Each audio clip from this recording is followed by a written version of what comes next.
Good evening, everybody. Well, my name is Janice Irving, and I am the League of Women Voters of Plainfield Vice President. Welcome to our celebration of the 100th anniversary of the passing of the 19th Amendment and of the League of Women Voters. The League of Women Voters of Plainfield is the oldest active league in New Jersey, and we welcome you. And we hope you enjoy the presentation of the Tennessee Women for the Vote. Tennessee Women for the Vote.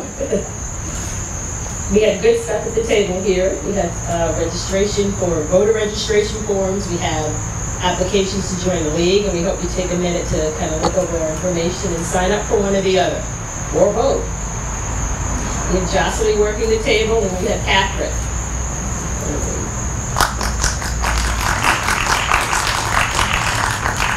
So, how's everybody doing tonight? Oh, it's good. It's so nice to see everybody out here. It's very nice of Dupree to host this wonderful event. It is. Vote for women! Vote for women! Vote for women! Vote for women! We demand the vote! We demand the vote! We demand the vote! We demand the vote! Vote for women's rights! Vote for women's rights! Vote for women's rights! Vote for women's rights! Equality for us! Equality for us! Equality for us! Equality for us! Equality. No more tyranny! No more tyranny! No more tyranny! No more tyranny! No more tyranny!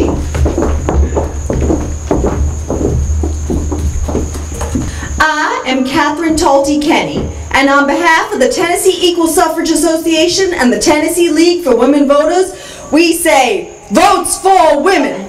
Votes for women! Votes for women! Votes for women!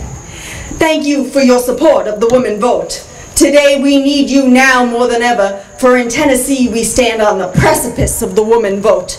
Governor Albert Roberts has announced that a special session of the Tennessee General Assembly will be conducted in August, just a few days from now, to discuss ratification of the 19th Amendment. This constitutional amendment would allow women the right to vote in all elections throughout our great nation. Yes. Yes. 35 states have already ratified this amendment. We need only Tennessee's ratification to make it the law of the land. Number 36. Number 36. Number 36. Number 36. I share the stage with suffragists who have spent many years campaigning for the women vote. We have founded suffrage societies in Knoxville, Nashville, Morristown, Chattanooga, Memphis, and Jackson.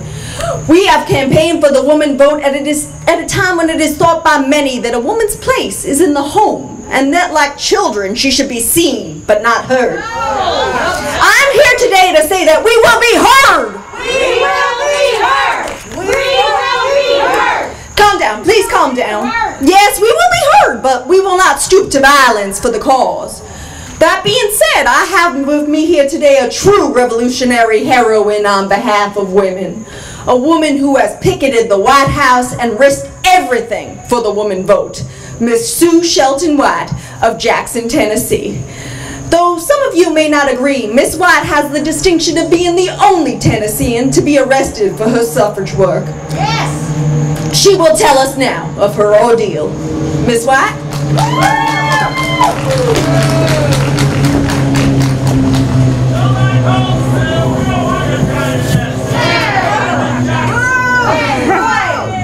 Sir, I will not go home until every woman in Tennessee and the United States has the vote. Should not all who are governed by the law, and that includes women, have a voice in making the law? We women have too long been denied this right. That's right. Yes. And I will not go home because the women before me did not go home. In July 1848, an Equal Rights Convention was held in Seneca Falls, New York to discuss the rights of women.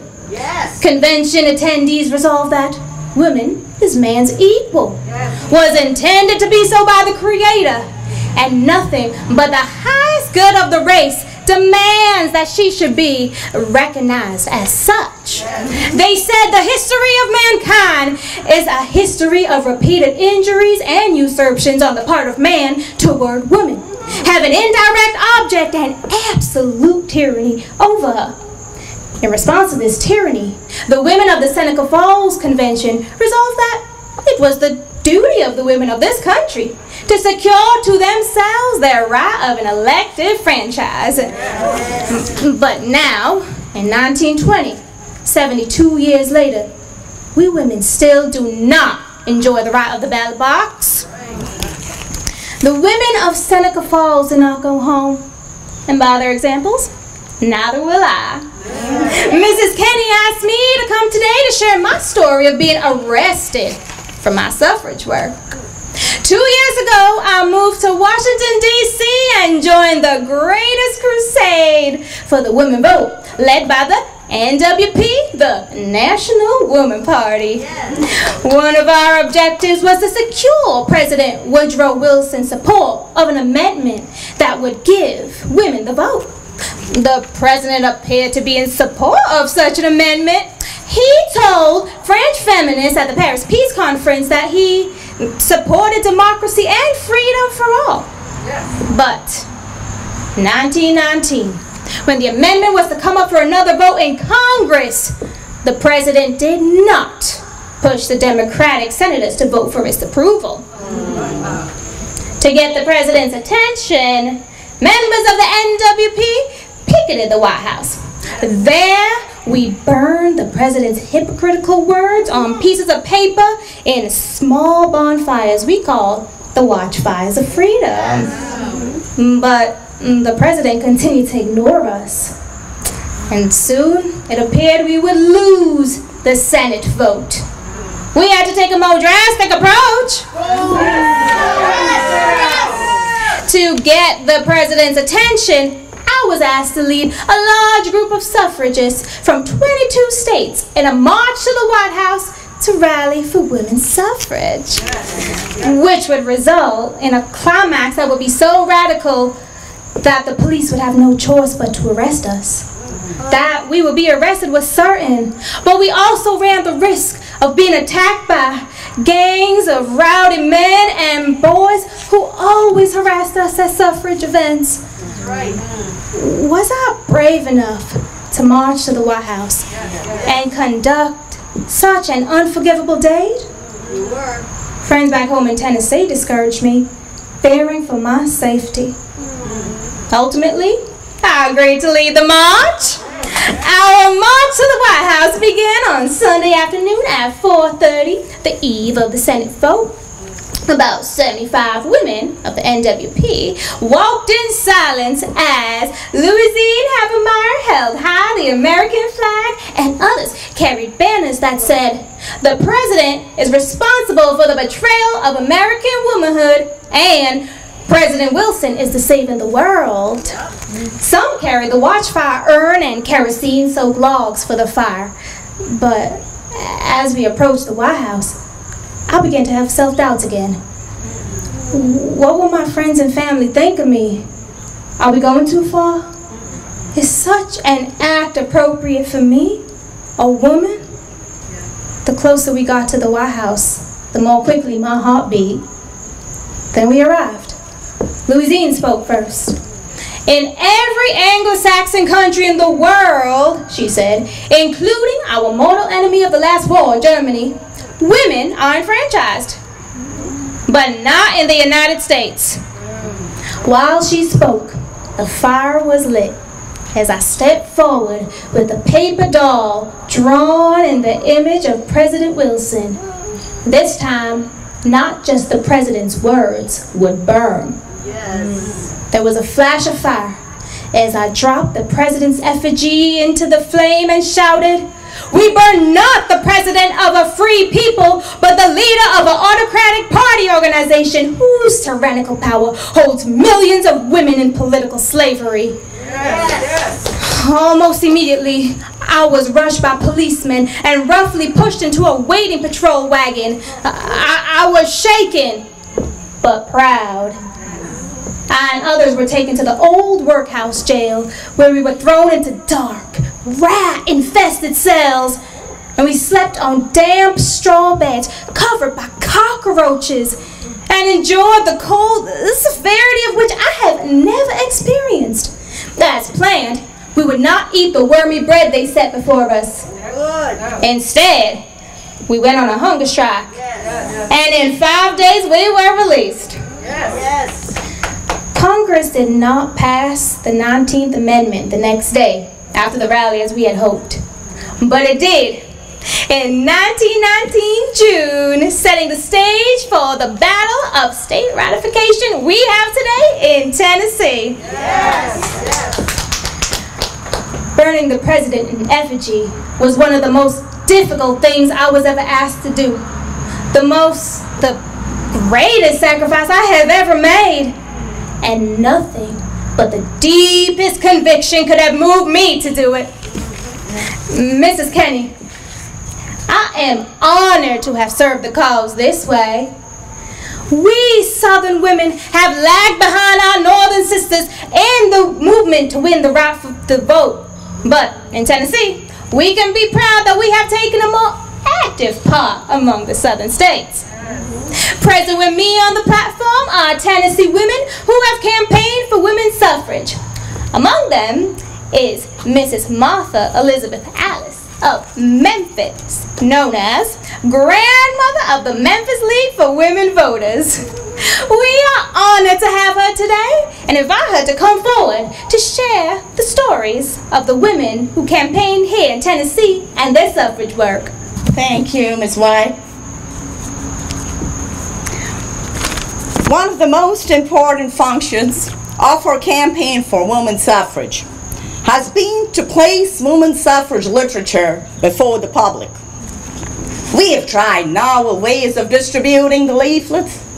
We visit railway depots. We place them in the timetable slots.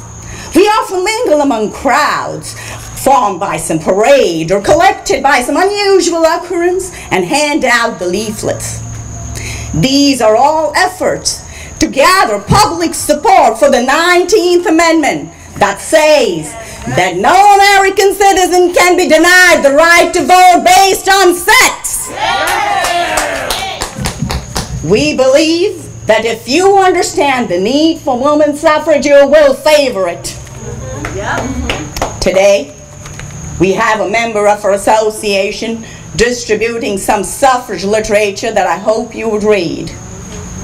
One of the most popular pieces of literature that we distribute is entitled Perhaps, written by Mrs. Carrie Chapman Catt, President of the National American Women's Suffrage Association. Soon, Ms. Catt will be in Nashville to join us in our fight for Tennessee's ratification of the 19th Amendment. I will now read a portion of Mrs. Catt's remarks. She says, perhaps, if you realize that the law guarantees or restricts your own personal liberty, protects or jeopardizes your health, your home, our happiness, regulates the food you eat, the clothes you wear, the books you read, the amusements you enjoy, in fact, permits or prohibits your every act, you would feel a serious obligation to inquire into the nature of such authority over you.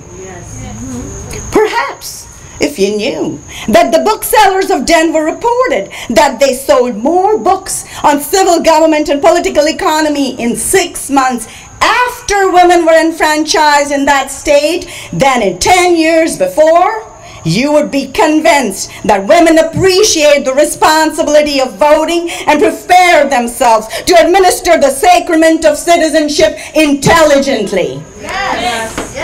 Perhaps, if you knew the overwhelming testimony from the most prominent, responsible, and respected citizens of the suffrage states agree that women's suffrage has resulted in better candidates for office, cleaner polling places, quieter elections, and improved legislation, and that women have grown more intelligent, self-reliant, respected, and womanly under its influence, you would feel it your duty to work that such results might come to all states. Yes. Many of us women have taken up Mrs. Katz's challenge.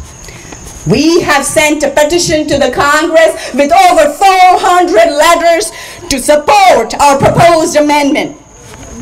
Now, Tennessee has the opportunity to cast the concluding vote for its ratification.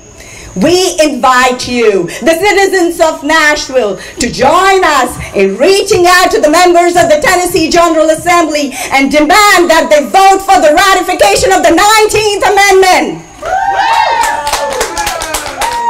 Thank you. Thank you, Mrs. Allen. We have another prominent suffragist with us here today, Mrs. Ladsmith Merriweather. Mrs. Merriweather was the founder of the very first suffrage league in Tennessee, which was founded in Memphis in May 1889. As one of the chief representatives of liberal thought in Tennessee, we have asked her to share with us some of her reasons for favoring women enfranchisement.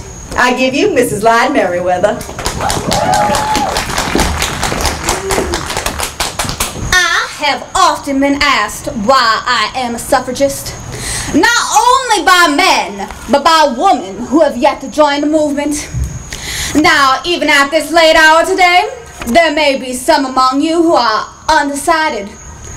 I will address my remarks to you. Ain't gonna do no good. We women demand the right to vote because being 21 years old, we protest of being classified as minors. Born in America and loyal to our institutions, we protest against being made perpetual aliens. We constant treasuries of our country nothing. We protest against acknowledging the male papa as our political superior. That's right. Being obedient to the law, we protest against being likened to convicts and having the pardoned criminal as our political superior. Being sane, we protest against being likened to lunatics. Having an average amount of intelligence, we protest against being compared to the idiot. We taxpayers claim the right to representation. We married women want our own clothes. We married breadwinners want our own earnings. We mothers want equal partnership in our children.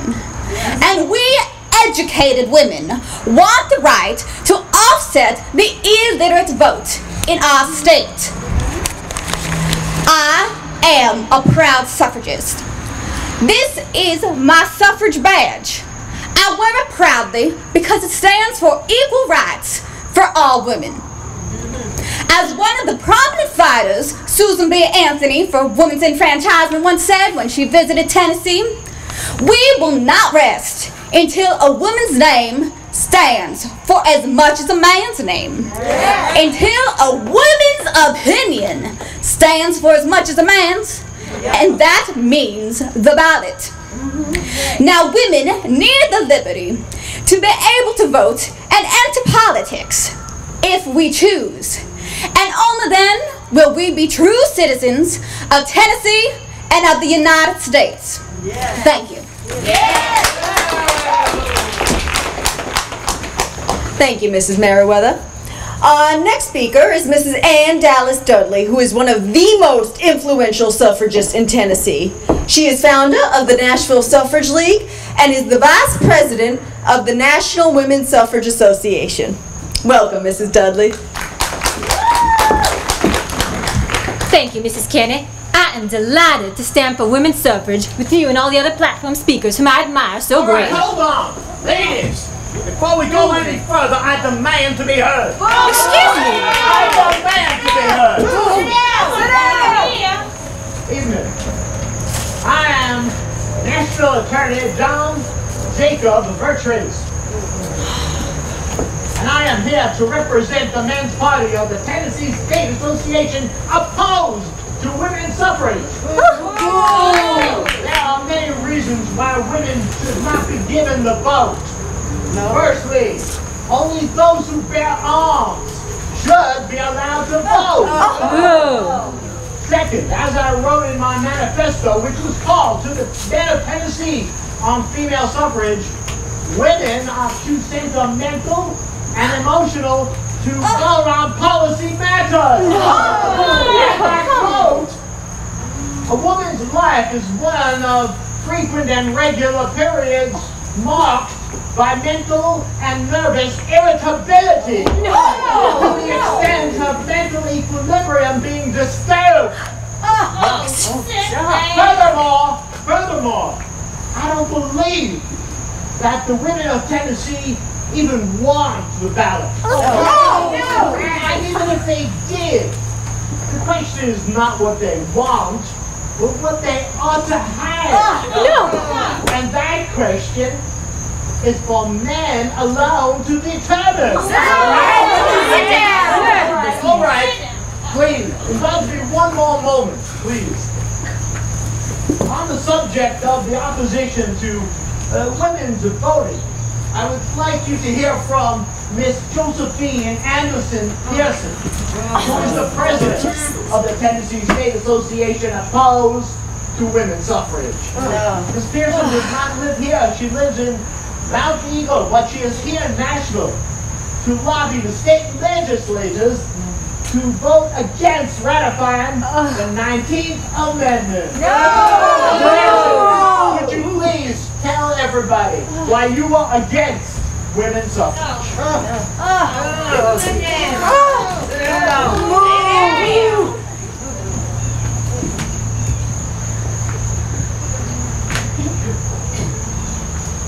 I wear this red rose to signify my opposition to women's suffrage. The anti-suffrage movement is a holy war, a crusade I keep in memory of my mother for Southern motherhood, through which her guiding spirit has led me all the way. In fighting against women's suffrage, I am doing God's will, for the Bible says a woman's place is in the home, as a loving wife and mother.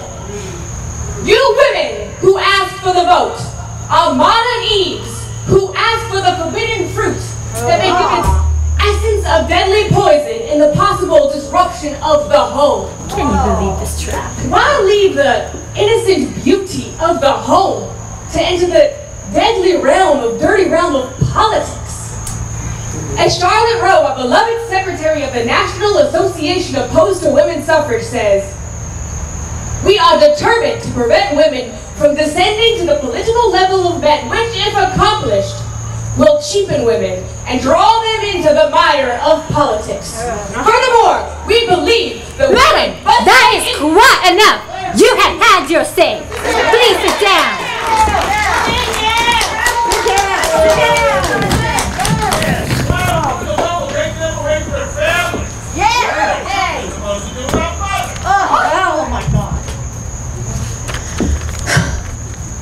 I try to get the vote. Women will not take care of their homes.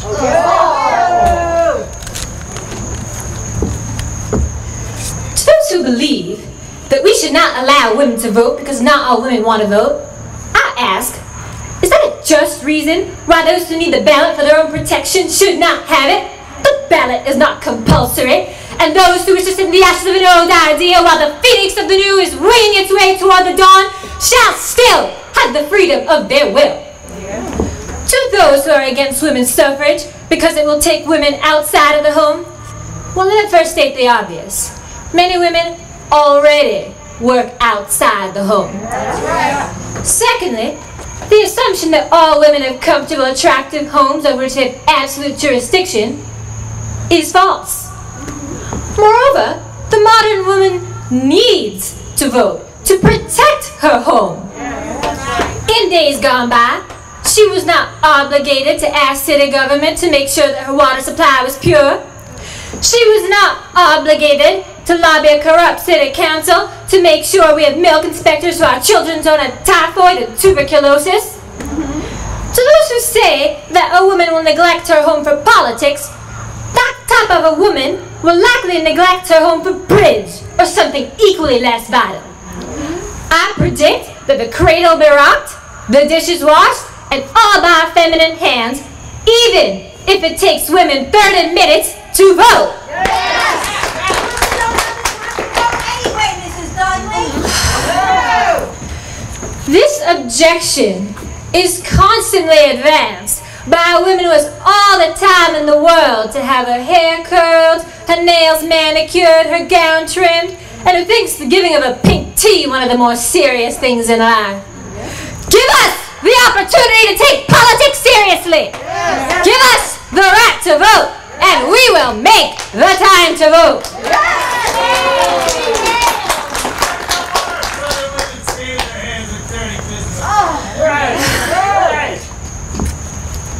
We have heard this argument before from Southern men, that the polling place is too filthy for women, that the Southern woman is too ladylike, too delicate to enter into the filthy realm of politics. I say, give women the right to vote, and they will clean out the polling place. The Southern woman will not hesitate to measure a vote, to cast it, to protect her home and children, or a fellow laborer, or other less fortunate woman. Just because we have men in the audience today who speak against suffrage for women, do not think that we lack support for the woman vote. Our fathers, husbands, and brothers stand behind us, and over the years, many famous Americans have stood up for us as well, including William Lloyd Garrison, Thomas Paine, Ralph Waldo Emerson, and Frederick Douglass. Among us today are two great Tennesseans who believe in equal rights for women. I speak of Tennessee legislator from Memphis, Joseph Hanover, and U.S. Congressman Theus W. Sims. Representative Hanover says that he has always believed women should be equal to men, so he is the perfect person to serve as our suffrage floor leader in the State General Assembly when it considers ratification of the 19th Amendment. We have always been able to rely on Congressman Sims to speak up for women in the U.S. House of Representatives. 2 years ago, writhing with pain from an unset broken arm and shoulder, Congressman Sims delayed seeing a physician so he could cast his vote for women's suffrage. Representative Hanover and Congressman Sims, please stand up and be recognized.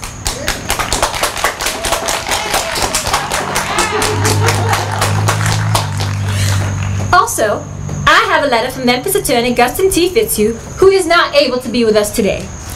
You may remember that he drafted legislation in 1917 granting women the vote in Tennessee, but the bill was defeated.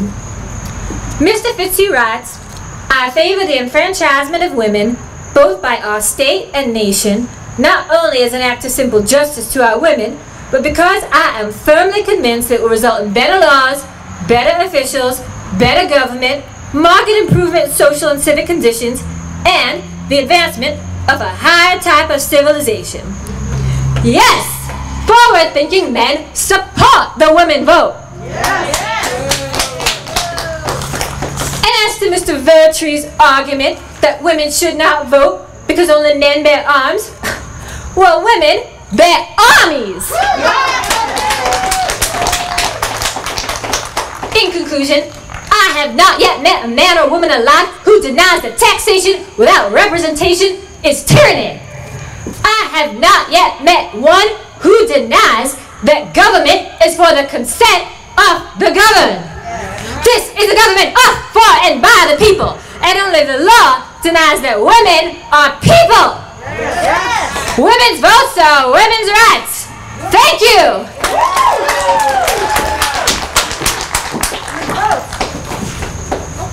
You suffragists do not understand. Enfranchising women will mean an end to the spirit of the woman of the Old South. I have sent a letter to anti-suffragists in Tennessee urging them to insist that their representatives reject the 19th Amendment. The Tennessee General Assembly must stand up for states' rights, honor, and the safety of Southern civilization. Surely we must recognize that extending the vote to white women will give colored women the vote too. And that'll put an end to our way of life. I have crossed the state in support of the vote for all women, I have heard the claim that we cannot enfranchise the white woman because it will enfranchise the Negro woman. I am ashamed to say that here in Tennessee, many of our suffrage associations have excluded colored women for fear that their presence would jeopardize the passage of the 19th Amendment. But I am proud to say that here in Nashville, white women and colored women have come together for the common good.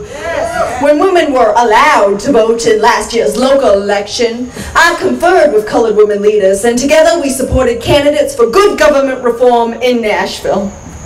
With us today are two leaders from the Nashville Negro community who I have asked to be here today to speak on women's suffrage, Mrs. Mattie E. Coleman and Mrs. J. Frankie Pierce. Ladies, please stand. As chairman of the ratification committee of the Tennessee League of Women Voters, I appointed Mrs. Coleman state Negro organizer and Mrs. Pierce as secretary for colored suffrage work. These women are intelligent, loyal, and have a dignity that has made new friends for their race and for women's suffrage. They have proved that they are trying to keep step with the March of Progress, and that with a little patience, trust, and vision, the universal tie of motherhood and sisterhood can and will overcome prejudice against them as voters. Now, I ask them to come forward and join us on the platform to say a few words.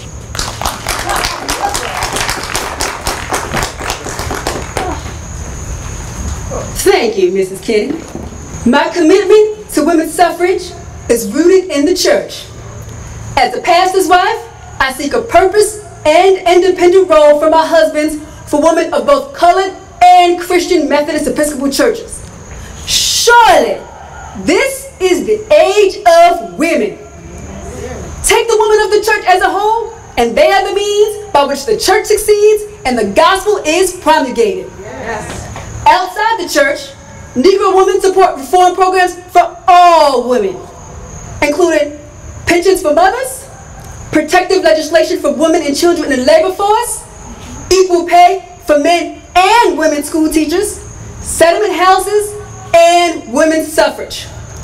Only in Nashville have Tennessee colored women been invited to work with white women on behalf of women enfranchisement.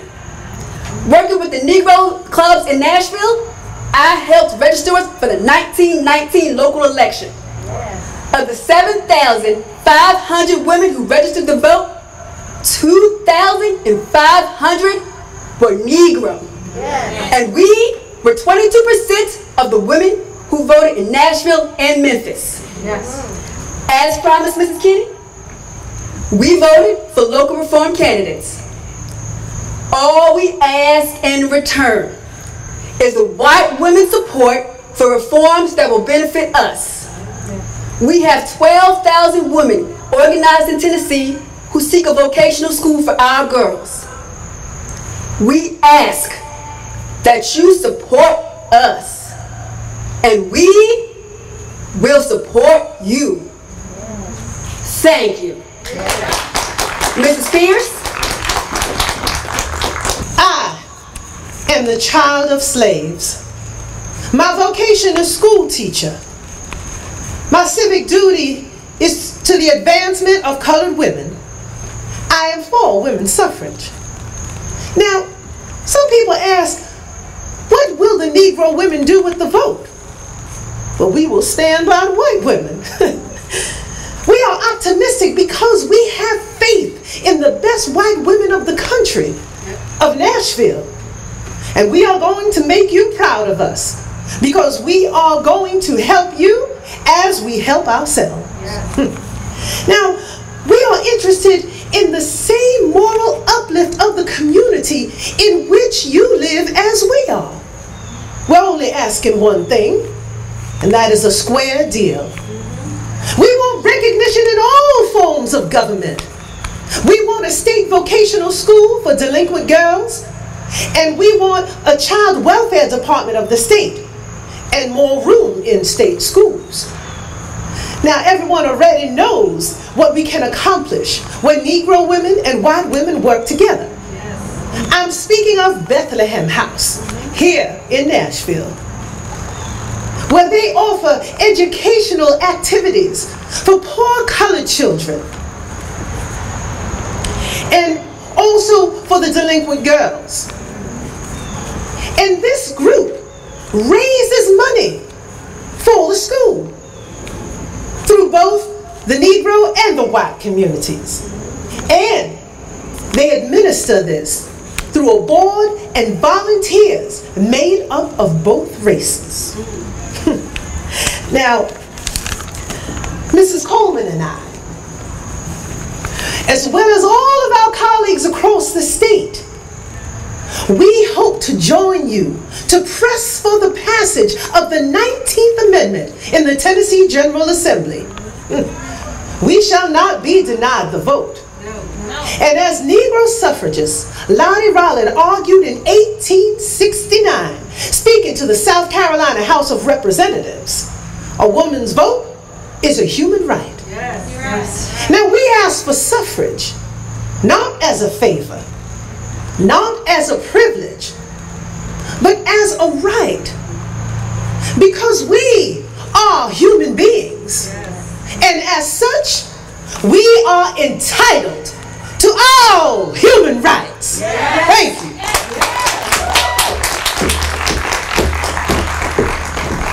Yes. Thank you, ladies. In just a few days, the questions of women enfranchisement will be decided on the floor of the Tennessee General Assembly. Now, we have conducted a poll of the legislators and found that many are undecided. We need your help now more than ever. We must let it be known that for our children's future, we women must have the vote. Join us today. Women's votes are human rights. We will close out our rally today by having Mrs. J. Frankie Pierce lead us in a song which is to the tune of America. You may find the words to the song in your program. My country, 'tis of thee to make our women free. This is our plea. High have our hopes been raised in these enlightened days, that for our justice race our men might be. My native country, where love's equality, then shall we see. In this fair land of life, justice and truth and right, ruling in heaven,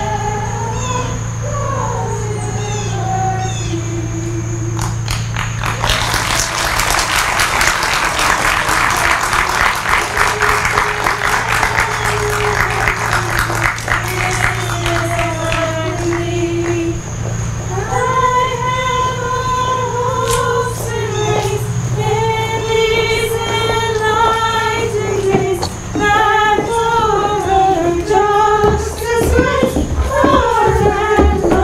mercy.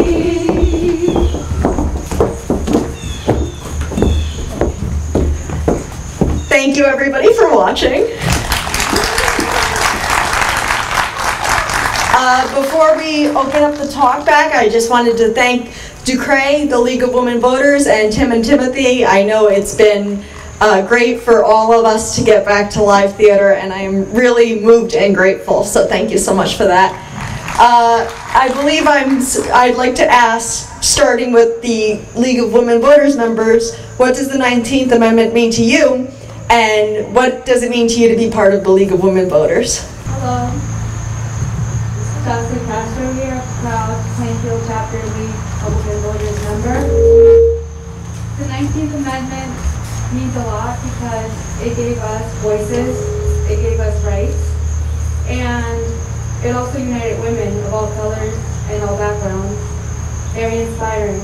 And the reason why I'm a member of the League of Women Voters today is because I would like to get more Latino involvement and more Latino voters here in Plainfield.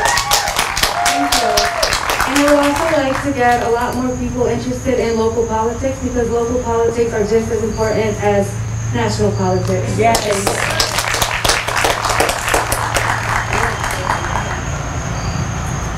Hi know.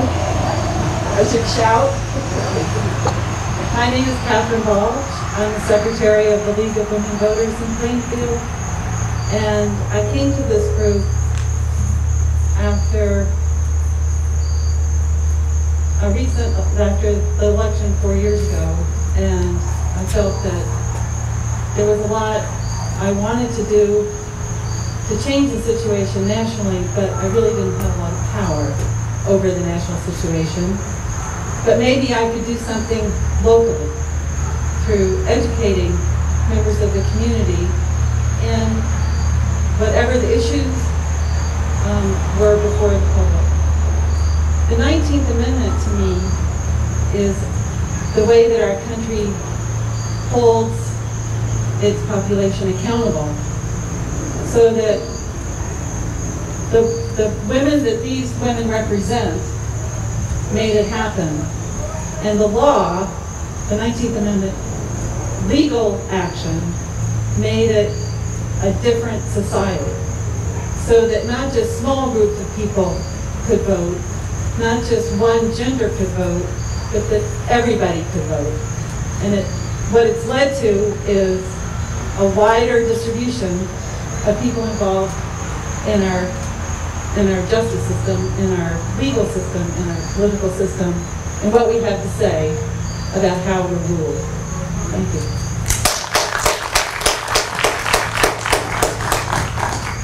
Well, I echo the sentiments of Catherine and Justine in regards to the importance of the 19th Amendment. I got involved with the League of Women Voters because when I was young, my mother was part of the League of Women Voters, and I remember the meetings at the house, and I remember how passionate they were and how important the cause was. And I happened to see on the Facebook feed that Plainfield had a chapter, and I couldn't believe it, so I dragged my sister down, and we joined. When you have conversations with these millennials now, some of them don't understand the importance of voting. And my heart broke because my son actually said to me, doesn't matter if I vote. That is horrible. I don't know how they got that impression. So we have a lot of work to do. I'm motivated and invigorated, and we have some things that we're planning here in Plainfield. So I just have to caution you all that the younger generation, they do not understand the importance of it. I don't know where it got lost in translation. I don't know when that became the norm, or whatever, my vote doesn't count, but we really have to get the word out. We all have work to do, because it's not just my son who feels that way, trust and believe, so we all got to get out and do it. But this was great, and I thank you all, and really, this is fantastic. So thank you all.